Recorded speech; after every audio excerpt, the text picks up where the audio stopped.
Hello दोस्तों, welcome to my YouTube channel RM exam point. आज इस वीडियो में बात करेंगे सामान्य विज्ञान के 20 महत्वपूर्ण प्रश्नों के लिए बारे में, जो कि जीव विज्ञान पर आधारित है और ये सभी प्रतियोगी परीक्षाओं के लिए बहुत इंपॉर्टेंट है। तो इस वीडियो को अंत तक जरूर देखिएगा।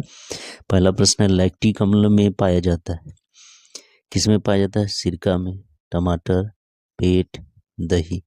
तो लैक्टिक अम्ल किस में पाया जाता है? वह दही में पाया जाता है, यानी पहला का डी ऑप्शन सही हो जाएगा। दूसरा है, शहद के लिए मधुमक्खियों के पालन को कहते हैं pisciculture, honey culture, apiculture, हेमी कल्चर। मधुमक्खियों के पालन को क्या कहा जाता है? एपी कल्चर कहा जाता है, नहीं दूसरा का सी ऑप्शन सही हो जाएगा। नेक्स्ट आते हैं तीसरा प्रश्न, मानव शरीर में आधारभूत निर्माण इकाइयां होती हैं अस्थियां, मांसपेशियां, सिराएं, कोशिकाएं। तो आधारभूत निर्माण इकाइयां होती हैं, कौन होती हैं? वो अस्थियां होती हैं, यानी तीसरा का ये ऑप्शन सही हो जाएगा। चौथा है, एक मांसाहारी जानवर है, कौन है? हिरण, जेब्रा, बाघ, गाय। इनमें से कौन एक मांसाहारी जानवर? वह पहचानना हम लोग को। तो मांसाहारी जानवर इसमें से देखना है।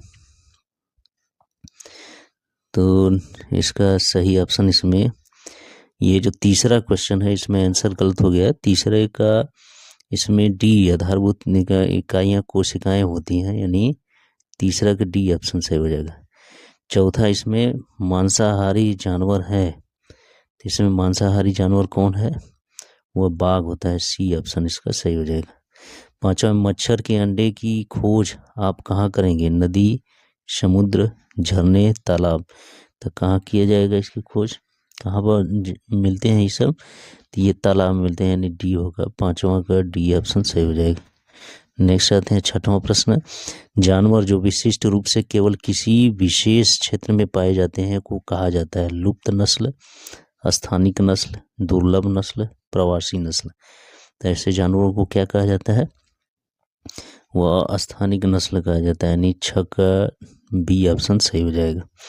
सातवां है, टैडपोल का एक विकासशील चरण है, मानव, मछली, मेढक, गाय। तो कौन है? वह है मेढक है, यानी सी ऑप्शन सही होगा सातवां का। आठवां, इनमें से कौन एक अंडज जीव नहीं है? मुर्गी, मेढक, तितली, कुत्ता।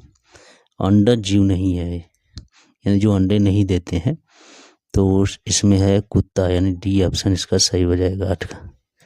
नेक्स्ट आते हैं नवां प्रश्न, इनमें से कौन सा पशु सबसे बड़े शिशु को जन्म देता है? ऊंट, सिंह, हाथी, ब्लू व्हेल। तो कौन सा पशु है जो बड़े शिशु को जन्म देता है? तो ये ब्लू व्हेल है, यानी 9 का डी ऑप्शन का सही होगा। 10वां, कुत्ते का वैज्ञानिक नाम क्या है? फैलिस डोमेस्टिका, केनिस फैमिलियरिस, बोस इंडिकस, होमो सेपियंस। तो कुत्ते का वैज्ञानिक नाम इसमें देखना है। तो कुत्ते का वैज्ञानिक नाम क्या है? वह है केनिस फैमिलियरिस है, यानी 10 का बी ऑप्शन सही हो जाएगा। नेक्स्ट आते हैं 11वां प्रश्न, कौन सा पक्षी उड़ता नहीं है? शुतुरमुर्ग, उल्लू, मैना, इनमें से कोई नहीं। तो ऐसा कौन सा पक्षी है जो उड़ता नहीं है? तो इसका सही विकल्प से होगा शुतुरमुर्ग, यानी 11 का ए ऑप्शन सही हो जाएगा। 12, हाथियों में गज दंत है, कृंतक, चवर्णक, रत्नक, वृद्धिक, उपास्थि, अस्थि।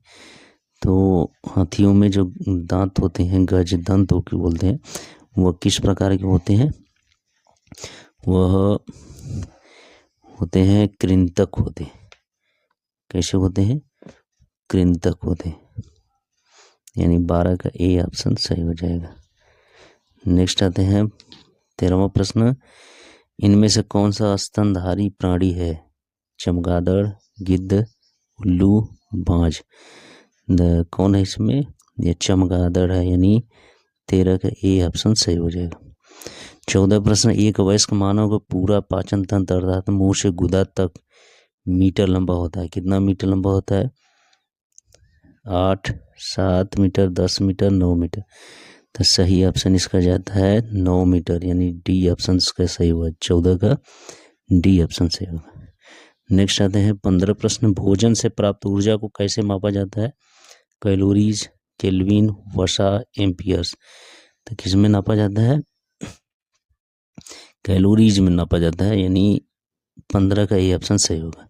16 निम्नलिखित में से किसकी उच्च स्तर में उपस्थिति से मधुमेह डायबिटीज होता है? Fructose, sucrose, glucose, saccharides. तो किसके कारण होता है? वो ग्लूकोज के कारण होता है, यानी 16 का सी ऑप्शन सही हो जाएगा। नेक्स्ट आते हैं 17 प्रश्न। टेबल दानेदार चीनी सामान्यतः किसके रूप में जाना जाता है? Sucrose, dextrose, glucose, fructose. तो किसके रूप में जाना जाता है? वो फ्रक्टोज के रूप में जाता है, यानी 17 का डी ऑप्शन सही हो जाएगा। 18 दूध में वसा की मात्रा के अनुकूलन की प्रक्रिया को कहा जाता है? Vitamin fortification, pasteurisation, standardisation, homogenisation. तो इसमें 18 का सही ऑप्शन इसका कौन सा आएगा? सी आएगा, स्टैंडर्डाइजेशन। 18 का सी ऑप्शन सही हो जाएगा। नेक्स्ट आते हैं 19। निम्नलिखित में से विटामिन ए का अच्छा स्रोत क्या है? पत्ता गोभी, गाजर, आलू, स्ट्रॉबेरी। तो इसका सही ऑप्शन कौन सा होगा? ये गाजर होगा। 19 का बी ऑप्शन सही हो जाएगा। 20वां प्रश्न। हमारे शरीर में नमक की मात्रा कितनी होती है? 1%, 2%, 0.4%, 0.6%। तो नमक की मात्रा कितनी होती है? वो 0.4% होती है, यानी सी ऑप्शन सही हो जाएगा। तो इस तरह से इस वीडियो में हम लोग कुल मिला के 20 क्वेश्चन के बारे में डिस्कस किए, जो कि परीक्षा के लिए बहुत इंपॉर्टेंट है। यदि ये वीडियो अच्छा लगा तो मेरे चैनल को सब्सक्राइब करें, वीडियो को लाइक शेयर करना ना भूलें। Thank you.